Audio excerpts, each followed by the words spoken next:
Maybe you don't have eyes to see that today, but I can promise you that as you start walking, you will see it.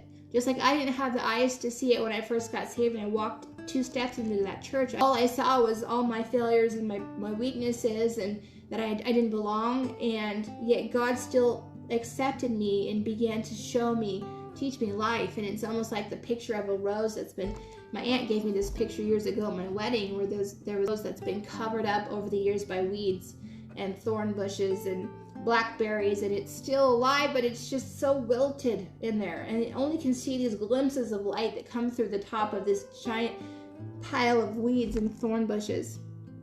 But then one day, the gardener comes along, which represents Jesus, and he begins to cut down those hedges. He cuts down all those bushes and those weeds, and he removes them all around. He sees this wilted flower just in the middle, just barely surviving. And he gently touches it with his hands and begins to speak to it and tell it how beautiful it is and how much he loves it. And begins to water the soil and fertilize the roots and tend to it every day and nurtures it every day until slowly, day by day, it begins to renew its strength. It begins to shine again. It's refreshed by the sun.